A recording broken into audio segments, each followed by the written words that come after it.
Bonjour à tous. Je voudrais remercier Dieu pour l'occasion de travail, d'apprentissage qu'il nous concède en étant ici. Je remercie l'association des médecins spirites internationale par la personne représentée par Marlène Nobré, qui fait un travail très utile au long de longues années ici en Europe. Je remercie aussi les personnes de la commission d'organisation qui à Toulouse nous ont accueillis si chaleureusement, et toute cette organisation, les conseils, les orientations que nous avons reçus, donc au nom de Jean-Paul. Nous sommes ici pour continuer l'étude sur la communication cerveau, mental et cellules au niveau de la biologie moléculaire. Quand nous parlions ainsi en fin d'après-midi,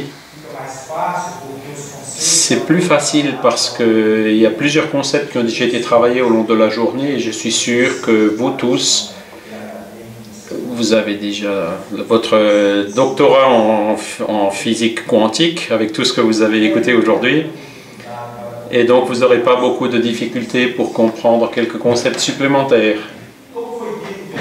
Comme on a dit ce matin, la connaissance scientifique se divise en deux courants, matérialiste et spiritualiste. Et dans cette proposition matérialiste, elle développe l'intelligence artificielle comme un but pour essayer de transmettre à des équipements électroniques ce que réalisent les neurones. Mais nous savons par des études récentes que le portable de dernier cri le plus puissant qui existe est encore insuffisant pour réaliser toutes les fonctions réalisées par un seul neurone. Mais nous avons un modèle spiritualiste et c'est sur ce modèle que nous allons faire quelques considérations sur comment le mental, le cerveau se lient, interagissent au niveau de l'expression, principalement au niveau biologique et cellulaire. Nous allons d'abord considérer, parmi tant d'autres, la pensée de William James, que le cerveau est un médiateur ou un pont, un intermédiaire entre les événements mentaux et leurs effets physiologiques. En d'autres termes, le cerveau ne produit pas, le cerveau ne génère rien.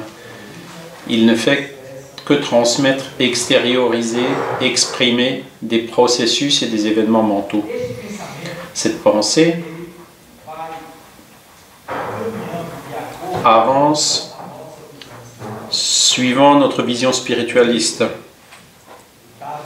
Dans le livre dicté par l'esprit André Luiz par l'intermédiaire du médium brésilien Francisco Cândido Xavier, un de ses instructeurs, Calderaro, disait déjà que le cerveau est l'outil ou l'organe qui traduit le mental.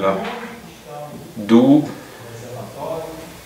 le mental qui est la source, le réservoir de toutes nos pensées.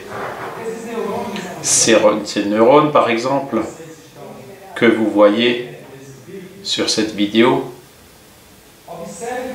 vous pouvez observer que c'est voilà la cellule principale qui transmet les événements. Donc on a son corps principal qui représente pratiquement sa structure la plus importante. Et ici vous voyez des prolongations qui sont les plus grands, qui sont les axones, dont les terminaux s'implantent avec d'autres dendrites et axones, libérant des neurotransmisseurs, comme on l'a montré ce matin. Donc ce phénomène qu'on appelle la synapsis. Tous les neurones travaillent avec des impulsions électrochimiques et ces variations de charge permettent que toutes ces impulsions transitent au long de toute cette structure biologique, faisant de sorte que notre cerveau n'est pas une structure statique, mais prend un comportement dynamique en un processus continu de modification et de transformation que nous allons voir un peu plus tard et qui est la neuroplasticité. Donc les neurones sont comme les cellules de base pour transmettre ces événements. En considérant notre hypothèse que le cerveau est l'intermédiaire pour transmettre ces événements, quelle structure cérébrale possède-t-elle des caractéristiques idéales pour réaliser cette fonction? Nous la situons dans la glande pinéale, qui est la structure responsable pour servir d'intermédiaire. Elle a la taille d'un petit pois, elle pèse un demi-gramme, elle est située dans la partie la plus protégée de notre région crânienne, au centre du cerveau. La glande pinéale, successivement, elle est passée d'une structure sensible à la lumière, un organe photorécepteur, pour acquérir chez l'espèce humaine la fonction neuro-endocrinologique. Pourquoi? Parce que depuis 1958, Aaron Lerner synthétise son hormone principale qui est générée, qui est la mélatonine, qui est produite par la principale cellule de la glande pinéale. Vous verrez plus de pinéalocytes. Vous verrez d'autres explications demain, mais il faut qu'on fasse une petite considération dès aujourd'hui, parce que cette structure est la structure biologique intermédiaire pour transmettre ces événements du mental. Chez l'homme, c'est un organe chronobiologique et un de ses principaux rythmes qu'il contrôle dans notre corps, c'est le cycle du sommeil et de l'état de veille, qui est bien exprimé dans cette image que vous voyez ici. La glande pinéale sécrète la mélatonine qui tombe dans le flux sanguin, et ce processus se produit en absence de lumière. Lorsque les premiers rayons de la lumière tombent sur notre rétine, ça déclenche des réactions neurophysiologiques impliquant principalement le ganglion supérieur, et inhibe le fonctionnement de la glande pinéale. Sur cette autre courbe, vous pouvez observer que quand la nuit tombe, la glande pinéale entre en action et produit cette hormone dont le pic se produit vers minuit pour ensuite décroître avant le réveil. Donc la mélatonine contrôle ce cycle très important entre le sommeil et la veille pour chacun de nous. L'importance de l'analyse de la fonction de la mélatonine est pour faire le lien entre ces différents états, ou les états étendus de la conscience, qui montrent des indices de la fonction que nous essayons de démontrer, donc la connexion entre l'esprit et le corps. Ce travail qui a été réalisé dans l'université de Taïwan montre une corrélation entre l'activation de la glande pinéale et la méditation religieuse, qui a été enregistrée par des images l'imagerie de résonance magnétique. La conclusion démontre qu'elle joue un rôle très important dans la manifestation de la conscience intrinsèque. Ceci est mis en évidence parce qu'en réalisant cet examen des états profonds de méditation, la glande pinéale est rentrée dans une activité intense et a produit son hormone principale qui est la mélatonine, ouvrant la possibilité de pouvoir avancer cette hypothèse que c'est bien le point de connexion entre l'âme et le corps physique. Ces images montrent ces points jaunes, les différents foyers cérébraux qui ont été activés au début de la méditation. À la fin, il y a encore ces petites lumières et la glande pinéale qui montrait encore son activité. Et 8 minutes après la fin de la méditation, il y a toujours de l'activité au niveau de la glande pinéale. Cela démontre un effet durable important qui existe dans la méditation sur l'activation de cette glande. Des informations apportées à chacun de nous dans le domaine de la spiritualité par le médium que nous avons cité et puis par l'esprit André Louise dans le livre Missionnaire de la Lumière. Ces informations montrent que la glande pinéale commande toutes les forces subconscientes sous la détermination directe de la volonté, c'est-à-dire elle a une connexion avec le mental selon les principes électromagnétiques du champ vital, dont les indices, vous pouvez déjà les imaginer suivant ce qui vous a été présenté par Dr Celia ce matin, et donc qui transforme des impulsions, des stimuli psychiques, tant de l'esprit vers le corps que du corps vers l'esprit, c'est-à-dire dans une voie double d'information, comme si c'était un pont de l'extérieur vers l'intérieur et de l'intérieur vers l'extérieur. Et c'est ce pont qui est responsable du contrôle de ce flux d'informations. En plus de pourvoir toutes nos cellules, tous nos organes avec des forces psychiques, des énergies psychiques, c'est-à-dire des éléments vitaux importants pour le fonctionnement de nos cellules.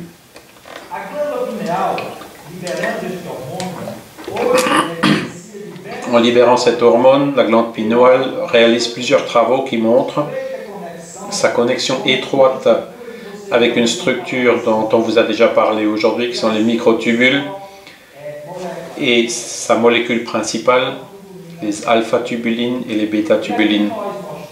Et nous montrons ici qu'il existe un lien, une connexion très directe avec de nombreuses autres molécules qu'on peut trouver dans le corps.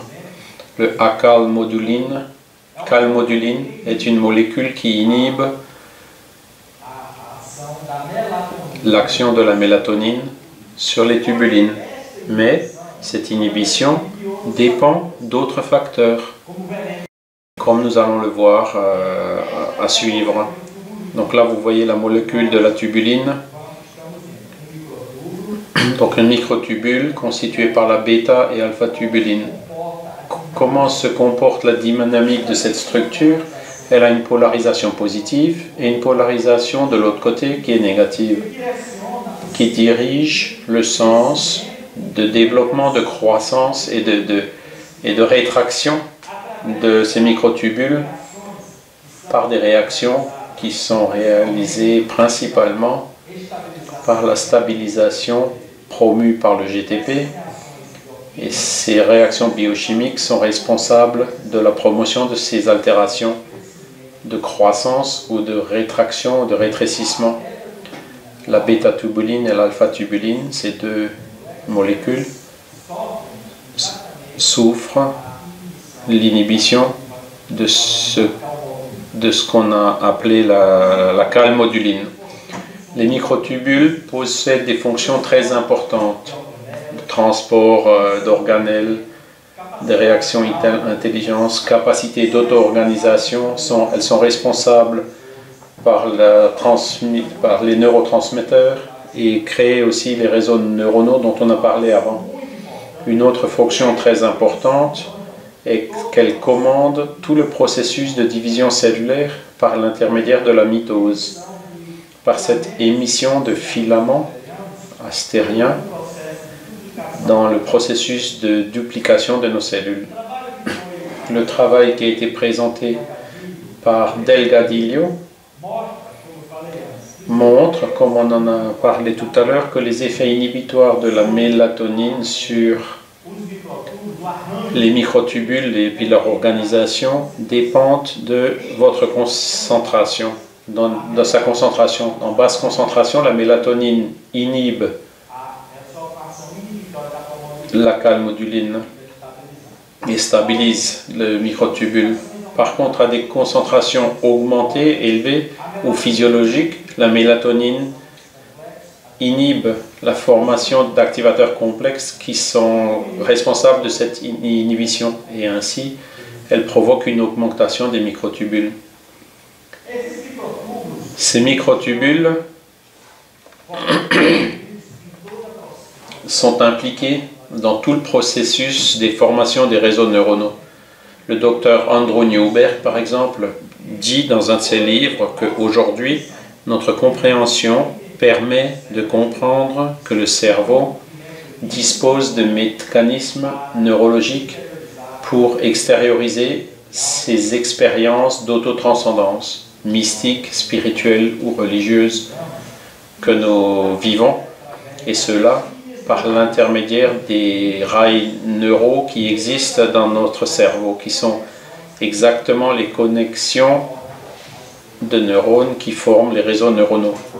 La vidéo que nous avons montré au début, vous pouvez voir comment ce processus de communication, de transmission d'informations entre les neurones est dynamique, c'est-à-dire nos neurones sont en permanence dans ce processus de se connecter à l'un ou à l'autre en obéissant à des commandes, et tous ces chemins qu'ils construisent par où transitent les informations dans notre cerveau, que ce soit une image, un souvenir, une information,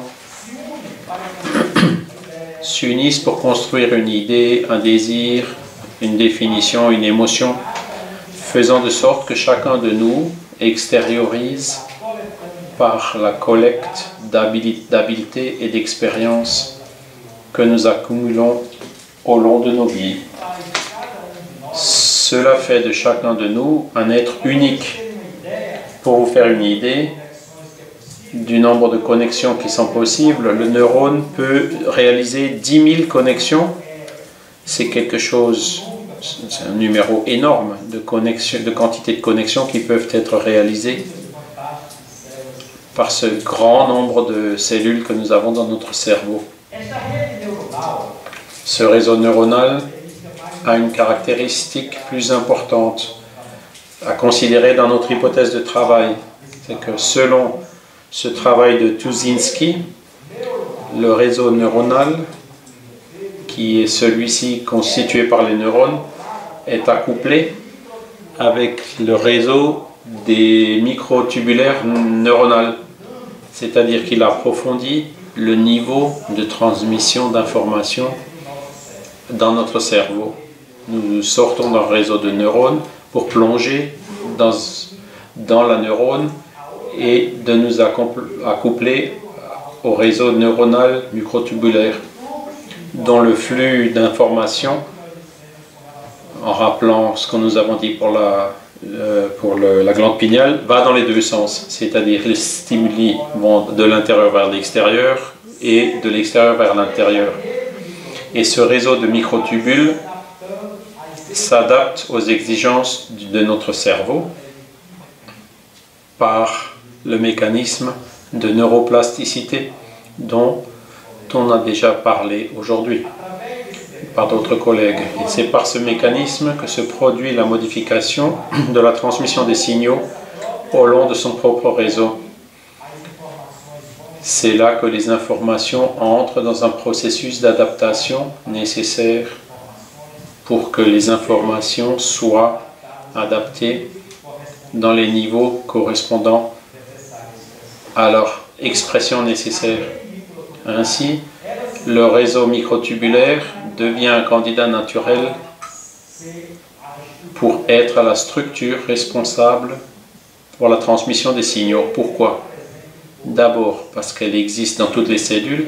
Second, parce qu'elle unit toutes les structures qui existent à l'intérieur de la cellule. Le noyau, la membrane, les organelles, elles forment un réseau unidirectionnel,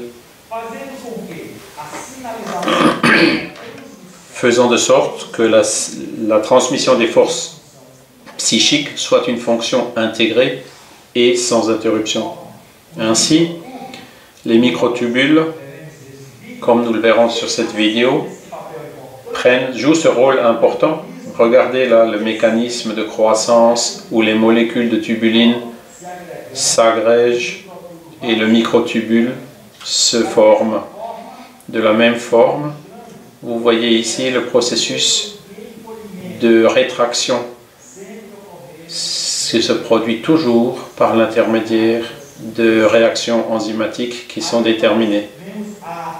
Et ici, vous pouvez voir les kinases, les protéines qui sont importantes, qui transportent les informations par ces neurones. Donc les fonctions développées par les microtubules au sein des cellules sont immenses. La connexion avec toutes les structures, par exemple, vous avez ici le lien avec les mitochondries, dont nous savons qu'elles sont la source productrice d'énergie, d'ATP, consommée par la cellule, et qui ont une fonction très importante à l'intérieur de notre relation entre l'esprit et la matière, comme nous allons le voir. Ainsi, on peut considérer que le modèle d'adaptation des microtubules comprend 3 facteurs. Premier, la dynamique de croissance, comme nous l'avons vu, ce processus de croissance et de rétraction des microtubules. Deuxièmement,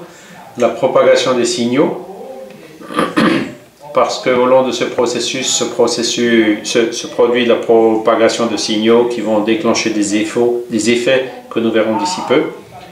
Et ensuite, troisièmement, donc c'est l'autostabilisation adaptative. 3 processus qui se produisent simultanément. La propagation de signaux, dans ce contexte, utilise et s'approprie de la propre croissance ou de la propre dynamique de croissance des microtubules. Cette onde se propage, ça se propage comme des ondes électromagnétiques au long de tous ces microtubules que nous avons vus. Important de considérer un nouveau fait, c'est que toutes ces propagations se produisent par des médiations qui sont réalisées par les protéines. Et nous entrons donc dans un niveau de communication, un niveau plus ancien donc des communications qu'on peut dire de l'élément spirituel, entre l'élément spirituel et l'élément matériel, c'est-à-dire par l'intermédiaire des protéines. Aujourd'hui, les travaux démontrent que la molécule de tubuline en particulier modifie sa forme vers l'avant ou vers l'arrière dans ce mécanisme que nous avons vu pour s'installer entre 2 minimums d'énergie, parce qu'une molécule peut avoir plusieurs formes, mais elle va toujours chercher la forme de dépense minimum d'énergie et pour la réalisation d'un maximum de fonctions. La molécule de tubuline donc cherche une forme qui obéit à la réponse, comme réponse au mouvement d'un seul électron qui dirige l'énergie absorbée vers une onde mécanique. Donc l'énergie absorbée par cette onde, on peut imaginer là-dedans une onde électromagnétique là-dedans qui va promouvoir ces altérations et déterminer ces modifications. Le docteur Satinover dit que à mesure que cette onde vibratoire traverse une région déterminée, elle fournit de l'énergie aux dimères de tubuline présents, l'alpha et la bêta-tubuline, comme nous l'avons vu, permettant donc d'en modifier la forme des tubulines. Un autre travail considère également que la dépendance de ces transformations se produit par l'intermédiaire d'effets de tunnels au niveau des électrons dans un sens et dans l'autre, entre ces 2 dimères alpha et bêta de la tubuline. Ainsi, lorsque l'onde traverse par ici, elle profite et elle utilise la croissance et promeut des transformations par ce mécanisme de tunnel et déclenche un processus d'auto-adaptation. Ainsi, Le mécanisme de tunnel, comme Célia en a parlé tout à l'heure, c'est cet effet qui permet que quelque chose d'impossible se produise. Par exemple, cette image montre que cet objet, pour apparaître ici, ce serait pratiquement impossible par les principes de la physique classique parce qu'il faudrait surmonter cet obstacle. Mais le tunnel quantique permet que cet objet puisse manifester ses effets de l'autre côté. Par exemple, quand on a un électron qui est dans une position possible, quand il change de couche, il disparaît ici et il apparaît de l'autre côté. Il ne parcourt pas cet espace. Le mécanisme de tunnel montre la possibilité que cet électron passe dans une quatrième dimension en gagnant de l'énergie pour pouvoir sortir de là, pour ensuite se retrouver sur l'autre couche et libérer l'énergie qu'il a gagnée. Les effets tunnel quantiques impliquent des transformations de conformation qui sont nécessaires pour les opérations de catalyse par les protéines. Les protéines sont directement liées à ce mécanisme comme nous le voyons. Cet autre travail met en évidence le fait de l'existence de courants de tunnels à longue distance qui sont très significatifs. Peut-être c'est ici qu'on voit une possibilité de faire une connexion sur comment les effets non locaux biologiques peuvent être atteints et comment peuvent se déclencher des réactions à distance. Nous avons déjà parlé ici des effets non locaux expliqués par Célia et où la communication peut se produire indépendamment de la distance. Nous ne pouvons omettre de considérer les concepts de la physique quantique pour essayer d'expliquer ces effets biologiques parce qu'il y a des travaux qui démontrent que ce sont les lois de la physique quantique qui contrôlent les mécanismes générateurs de la vie et que l'univers fonctionne à la base sous l'action des lois de la physique quantique. Vous avez vu ce matin le vide quantique. Le vide quantique, c'est comme si c'était une soupe de possibilités ou d'ondes. L'éther dont une question a été posée ce matin. On imagine qu'il n'y a rien, mais il y a des travaux récents qui montrent que dans le vide quantique, du vide quantique peuvent se produire des phénomènes dont nous parlons en ce moment. Donc il y a ce phénomène où on a réussi à photographier des photons qui surgissent du vide quantique. C'est comme si la matière surgissait du néant. La lumière produite par une région où on pensait qu'il n'y avait pas de matière, qu'il n'y avait rien. Mais comme nous l'avons dit, il y a là un réservoir, une mer de possibilités dont les effets commencent à être détectés en ce moment. Le travail du docteur Pope montre l'existence de biophotons qui, dans leur ligne générale, ont pour fonction principale le contrôle des réactions biochimiques. Donc l'existence des biophotons est nécessaire pour que ces réactions biochimiques se produisent au sein de nos cellules.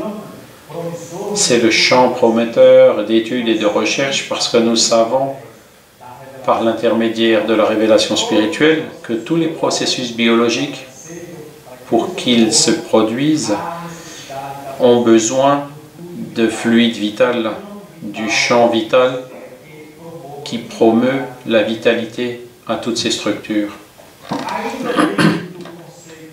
Toujours suivant le concept de neuroplasticité, nous avons extrait la pensée au début de Henry Stapp, physicien théoricien très connu, qui dit que l'effort mental et l'intention mentale peuvent influencer tous nos processus cérébraux. Idée qui est partagée également par le docteur Jeffrey Schwartz quand il dit que l'activité mentale déterminée par la volonté peut modifier notre fonction cérébrale. C'est notre but en considérant que le cerveau ne produit pas le mental, mais ne fait que extérioriser les événements mentaux dont l'origine de l'activité de ces activités mentales sont donc à l'extérieur de notre cerveau. Et c'est donc l'hypothèse que nous avançons. Elle se produit dans l'âme immortelle qui détient donc les choix, le libre arbitre, la volonté, d'où elle peut prendre des décisions pour modifier dans son propre cerveau et sa propre biologie. Ce mécanisme, très bien expliqué par le travail réalisé par le docteur Mario Beauregard, qui est ici présent, est décrit dans son livre le Spiritual Brain, où elle montre que le mécanisme de traduction psychoneurale est le plus plausible, le plus clair pour pouvoir comprendre l'influence de notre mental sur le cerveau. Ce travail, où il a cherché à montrer la synthèse de la sérotonine en utilisant des acteurs qui, en induisant des états émotionnels de tristesse et de bonheur, par exemple quand ils étaient tristes, les régions cérébrales détectées par les résonances magnétiques, c'est le cortex orbitofrontal gauche et cortex cingulé antérieur gauche. Et quand il se rappelait d'un truc de bonheur, une pensée de bonheur, c'était dans le cortex cingulé antérieur droit. Et ainsi, le docteur Mario conclut qu'un état émotionnel spécifique auto-induit de manière volontaire peut rapidement se traduire par une modification sélective de la capacité de notre synthèse du cerveau, donc de produire la sérotonine. Et cela de façon instantanée. Il serait impossible d'admettre, selon les principes de la mécanique quantique, que cela puisse se produire parce que des milliers de neurones sont actionnés simultanément pour pouvoir refléter cette image qui a été présentée. Ce matin, on a parlé de la théorie de Penrose et de Hamerhoff, qui serait la modification montrée par le docteur Celia pour expliquer cette théorie, pour pouvoir comprendre cette théorie. Nous l'avons remise ici en la considérant que partiellement. Comme elle l'a dit, c'est une théorie qui est encore matérialiste parce qu'elle ne considère pas l'existence de l'élément spirituel. En synthèse, il dit que des forces quantiques ou des processus quantiques à l'intérieur des protéines structurelles dans les microtubules contrôlent sa forme. Et c'est cette forme qui à son tour contrôle les actions des neurones et notre comportement. Donc ce sont des processus quantiques qui modifient des formes, contrôlant des actions et le comportement. Nous savons que pour que ces processus quantiques se produisent, il faut qu'il y ait une impulsion qui provienne d'une autre région. On peut dire que l'intégration de cette théorie, que d'ici à là, ce serait la même chose que la pensée. Mais en ce qui concerne l'origine, qu'est-ce qui va déclencher le déclenchement de milliers de neurones dans cette superposition quantique cohérente, comme il le dit, et qui a déjà été bien expliqué par Dr Celia cet après-midi. Donc le changement de forme des protéines est le point d'amplification où se produit la communication, le transfert d'informations entre le monde classique et le monde quantique. Cette idée a déjà été révélée en 1958 par l'esprit André Louis, que nous avons déjà cité, par la médiumnité de Francisco Cândido Xavier dans son livre « Évolution dans les deux mondes », quand il nous disait déjà à l'époque que par le centre cellulaire qui est constitué des microtubules se produit la jonction des forces physique et spirituelle que nous pourrions très bien remplacer par la pensée de Hameroff, point d'amplification entre les forces du monde classique et le monde quantique. Et c'est en ce point que se produit l'impulsion mentale qui est de nature électromagnétique, c'est-à-dire l'impulsion mentale qui va générer ce point d'amplification dont parle Penrose. Et c'est par là que s'opère tout le mouvement des chromosomes par le phénomène de duplication cellulaire, comme on peut le voir sur cette vidéo. Au début, le matériel génétique de la chromatine est au sein du noyau de la cellule, mais ensuite les chromosomes prennent cette forme, et quand les centrioles se doublent, se dupliquent, ils vont du centre vers la périphérie et émettent ces filaments, des fuseaux qui sont des microtubules et qui donc se lient à la partie centrale du chromosome et déclencheront ces processus que nous observons ici en ralenti. Mais cela se produit à des vitesses beaucoup plus importantes parce que ce sont 770 milliards de cellules dans notre organisme qui sont dans un processus continu de multiplication, de rénovation, d'extériorisation pour développer leur fonction biologique.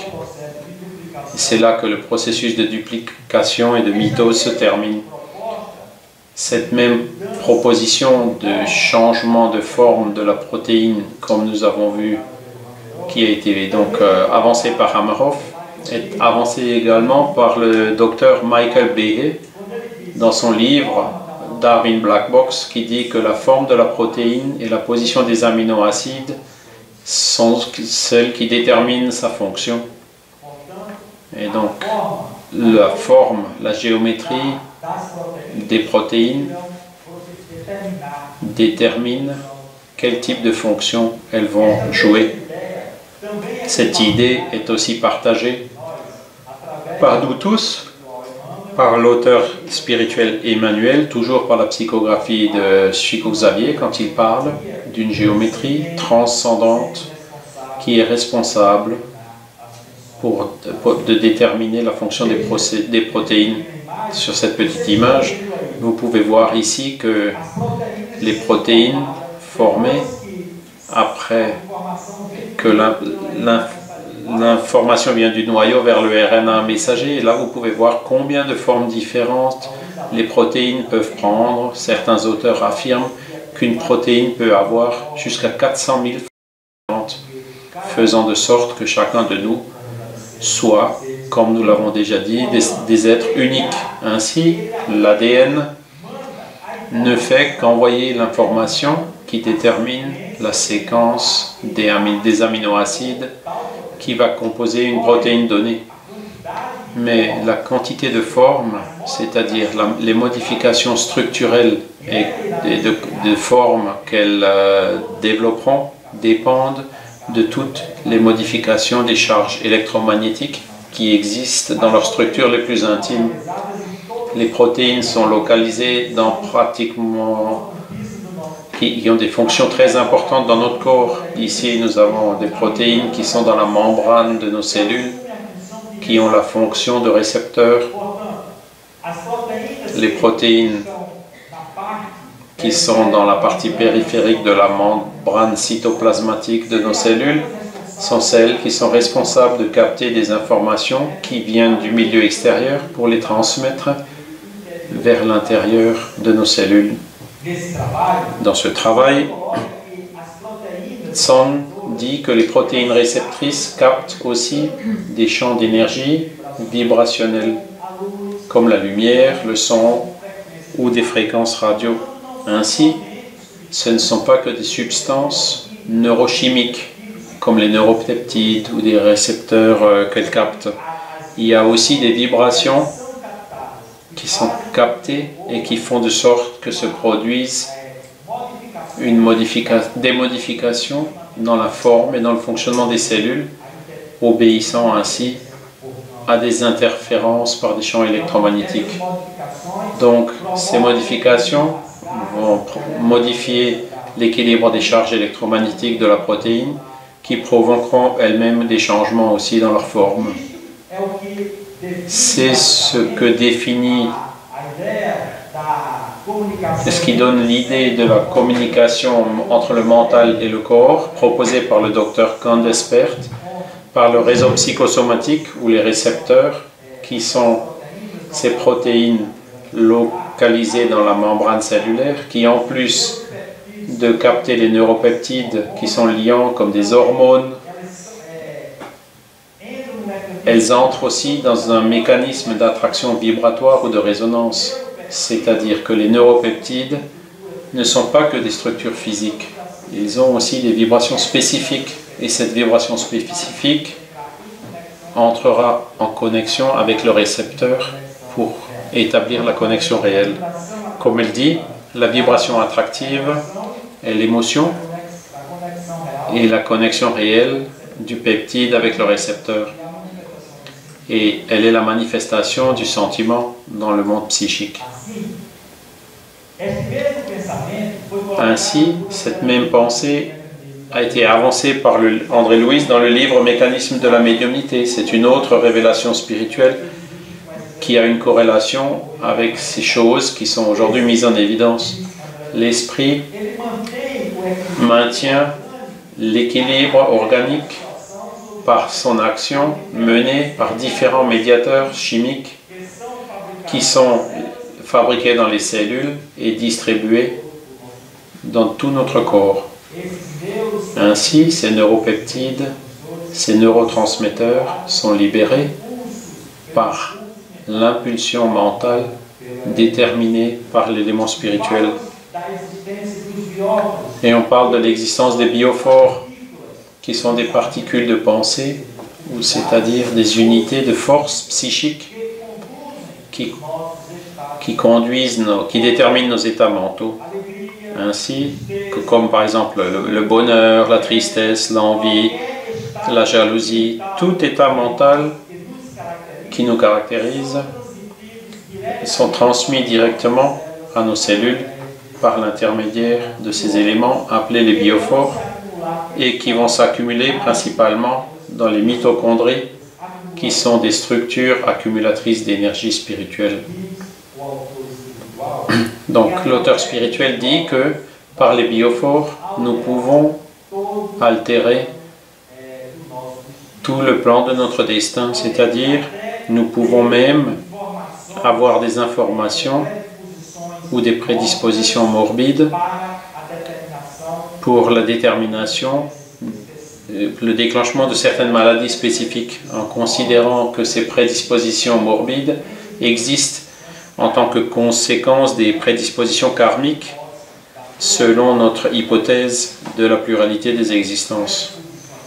Donc des prédispositions karmiques génèrent à leur tour des prédispositions morbides utilisant le code génétique comme moyen d'expression.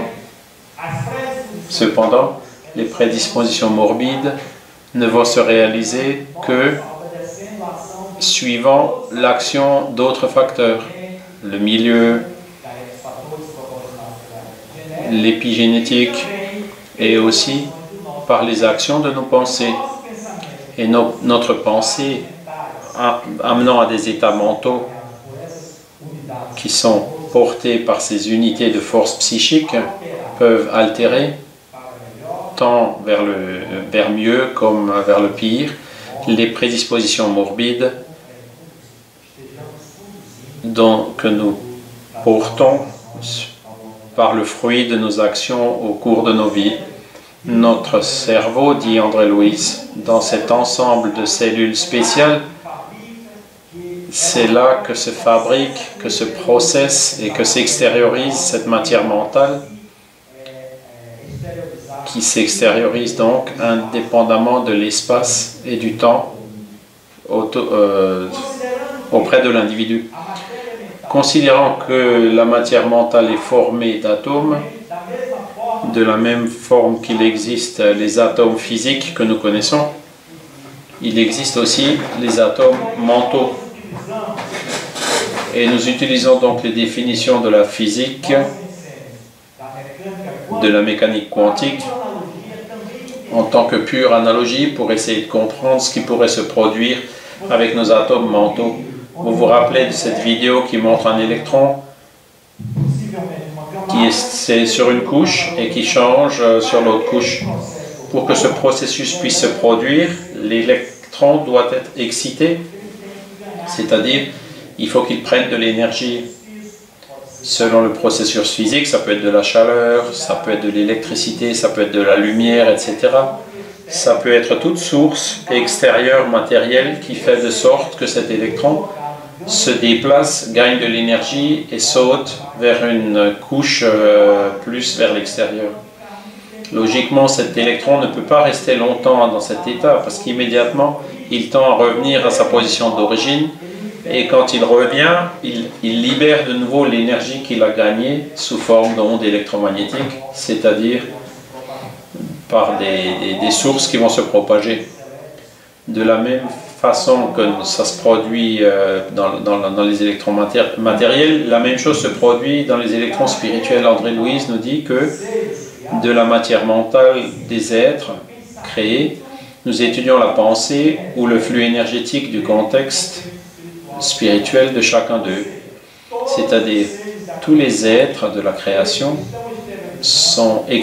extériorisent une sorte de matière mentale qui est l'extériorisation de leur propre pensée, qui se caractérise selon le type d'onde extériorisée par l'individu et qu'il appelle les ondes non pas électromagnétiques, mais les ondes mentales et électromagnétiques. Ce sont des ondes qui ont leur origine, qui sont caractérisées par les états mentaux de chacun de nous. Et c'est cela qui amène à tous ces états, détermine tous ces états et nous caractérise comme nous sommes vraiment notre réalité. Et il dit que dans les régions angéliques, par exemple, ce flux énergétique se manifeste comme des rayons super ultra courts, c'est-à-dire avec des fréquences très élevées que nous n'arrivons pas encore à imaginer. Dans la pensée humaine, il se manifeste comme des oscillations courtes, moyennes et longues. Et chez les animaux, ça se manifeste par des ondes fragmentaires.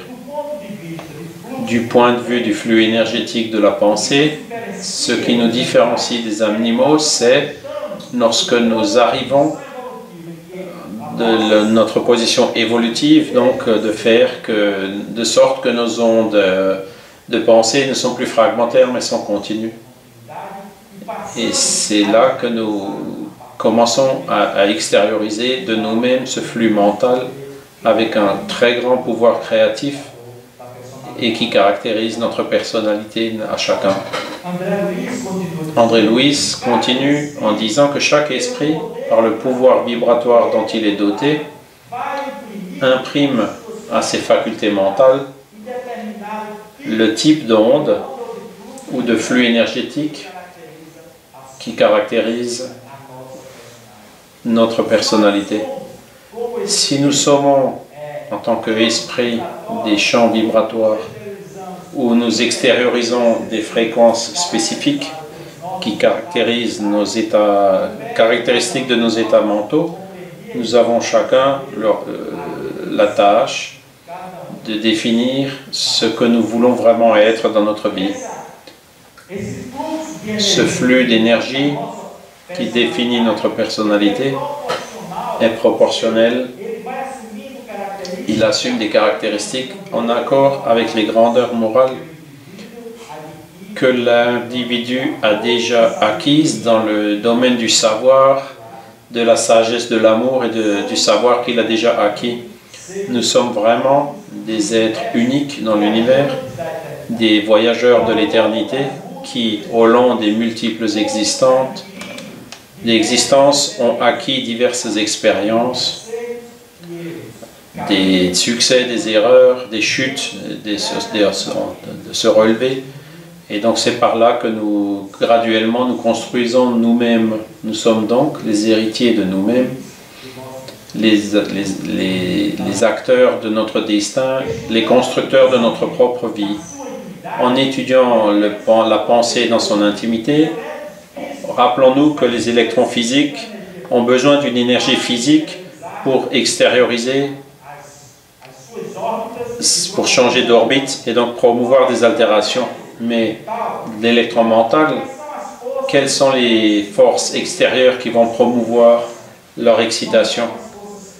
Ce ne sont pas des forces physiques, ce sont des états mentaux. Les états mentaux de l'individu, ce sont ces états qui déterminent quelles régions de l'atome seront excitées, créant ainsi des types d'ondes spécifiques qui ont des caractéristiques propres et qui déclenchent des répercussions spirituelles qui correspondent à la propre excitation atomique. En considérant que chez les créatures normales, les impressions communes du quotidien, lorsque l'individu est accommodé dans sa situation, il ne se préoccupe pas, il ne veut pas évoluer, il ne va pas chercher à savoir s'il doit évoluer ou pas, etc. Il est indifférent, il est mou, hein, il est au milieu, il excite donc les atomes dans leur entier. Ainsi, il produit des ondes de très longue, d'une grande longueur, qui n'ont les caractéristiques que du maintien de l'individualité par la production de chaleur nécessaire aux fonctions biochimiques pour la maintenance de la structure biologique. C'est l'individu qui est accommodé dans la vie et qui ne veut pas s'améliorer ni évoluer. Mais lorsque nous altérons notre état mental à une réflexion pour la prière naturelle, par des études constructives, la pratique du bien, quand nous cherchons à faire un saut graduel, nous alimentons, nous excitons les électrons mentaux dans leurs orbites. Ce n'est plus l'atome en entier, ce sont les électrons mentaux et cela produit des ondes mentales moyennes qui définissent l'acquisition d'expérience et la production de lumière intérieure. C'est pour cela que personne ne peut évoluer sans son propre effort. Personne ne peut progresser dans son parcours évolutif sans transpiration, sans travail. Pourquoi? Parce qu'il faut transformer ses actions en expériences qui, peu à peu, produiront la lumière intérieure qui nous caractérisera dans le futur. Cependant, quand nous vivons des émotions profondes, des douleurs indicibles, laborieuses, des concentrations mentales, des suppliques douloureuses, c'est-à-dire des états mentaux profonds où l'individu mobilise des ressources au repli de son âme qui sont endormies et qu'il ne sait pas actionner par manque d'entraînement ou de connaissance, alors nous excitons que les noyaux atomiques et les rayons qui sont produits présentent des caractéristiques similaires à des rayons gamma, donc très courts, de longueur d'onde très courte, qui ont un très grand pouvoir de transformation du champ spirituel de l'individu, faisant qu'il s'auto-illumine et irradie sa lumière intérieure. C'est la conquête de l'auto-illumination, de l'auto-transformation. Tout cela permis par l'altération des états mentaux qui, à leur tour, se reflèteront le progrès de chacun de nous en morale et en savoir au long de notre vie. Et c'est pour cela que Jésus nous a dit à tous, vous êtes la lumière du monde. Parce que nous portons dans chacun de nous cette puissance intrinsèque de pouvoir faire briller le pouvoir divin qui est latent dans chacun de nous. Ainsi, pour terminer, en rappelant la pensée du mathématicien de Vienne, Arnold Newman, la biologie moléculaire est une tentative de l'humanité de chercher à comprendre comment Dieu a construit son plus grand projet qui est la vie. Nous pouvons nous considérer privilégiés de vivre dans une époque où Dieu nous permet de connaître partiellement ses plans de construction. Nous espérons que cela pourra servir au bien de l'humanité et au contraire, donc ne pas pour lui porter préjudice. Je vous embrasse très fort.